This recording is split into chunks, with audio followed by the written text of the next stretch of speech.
as an emotional eating expert, I get questions all the time about strong emotions, especially anger.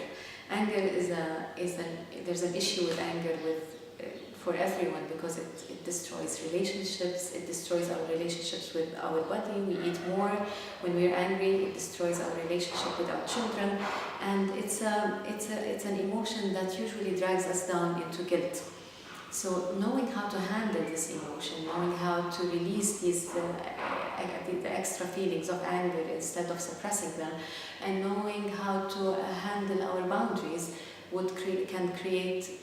can start to show a positive effect in other parts of our life.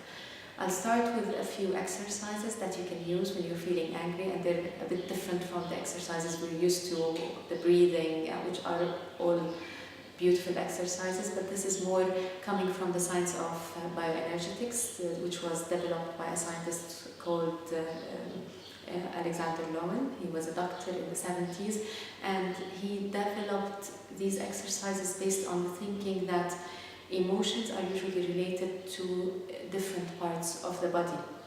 We can say that fear, for example, is very much related to the knees, while anger is very much related to the area between the shoulders. And when we release the emotions from these areas, we don't have to deal with them as physical ailments also, in addition to what I just mentioned. The first exercise that you can use to release the anger is the hitting exercise. And this is usually not an exercise that everybody likes initially, but is an exercise that releases a lot of this anger that we've been carrying on our back, literally. Okay, you can hold something light, a cushion would be enough, you don't have to have a bat, and you can move your hands up and down from behind your back to the front. You can even throw or do pillow fights with the kids. That too would help. Okay, this is the first exercise, the hitting exercise. The second one is the pushing exercise, and the pushing helps us define our territory, our boundaries. We have an area around us that's related to our, it's basically as intimate to us as our bodies, our physical bodies. It's an area around 0.5 meter all around the body.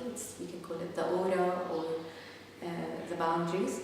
This area usually, if it's not defined, it's not clear to us, it would be intruded upon by other people in our lives. We'll get comments we don't like, will be interferences of every type starts happening in a way or the other. And to start getting used to these boundaries, to this space around us, we can do a pushing exercise, and it's literally standing on a wall with our knees slightly bent to ground ourselves to the floor, and we literally push.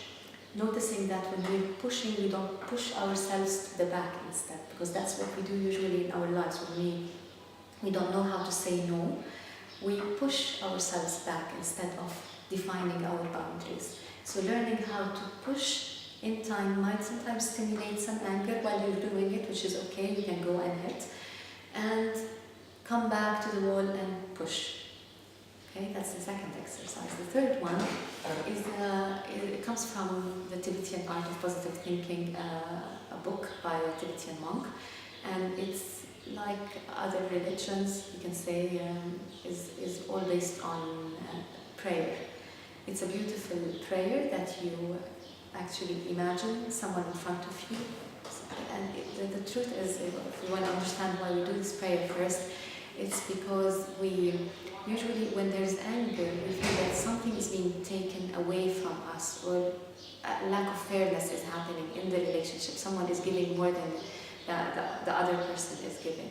So when we're in this exercise, we're actually praying for the other person. We're asking for our energy back. And we say, may all love flow to you, may self-knowledge flow to you, but I reclaim this power you have taken from me. This power is mine to take back. It is my right.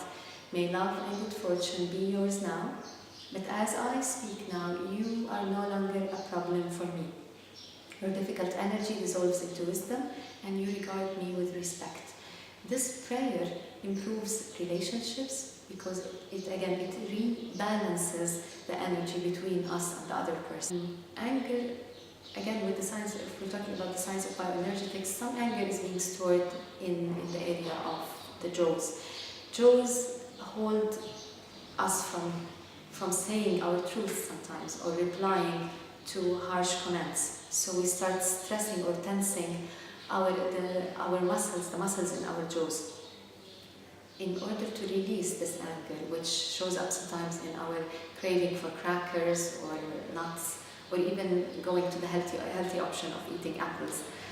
This stress that's around our jaws can be released by a simple act of taking a towel, rolling it, and pushing it into our mouth all the way to our jaws. It might be difficult at first, a gag effect or reflex might come up, but it will only be at the beginning, and then we relax. This is another, you will notice that cravings for crunchy stuff gets lower by the day as you do this. Okay, not that I mean you stop eating apples. Okay, the last exercise comes from the book Your Brain at Work. It talks about the neuroscience of emotions. We have the area of the amygdala, the basic brain, you can call it, which only understands the language of emotions. When we are in front of food and we're in this fight or flight mode, we are being triggered. So we need to notice, are we triggered when we're sitting at the table? If it's somebody irritating us, are we actually carrying some of our anger into the table? Because this makes us eat faster, it makes us eat more, and we don't enjoy the food we eat, we just don't notice what we're eating. So when we're sitting at the table, simply naming the emotion starts to move the blood from the amygdala into the prefrontal cortex or the frontal brain, which thinks. So naming the emotion, what am I feeling? If I'm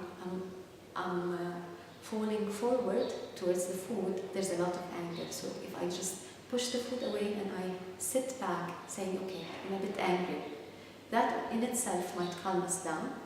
If it doesn't, you still have the first two exercises that can help you release the anger. Hope you enjoy it.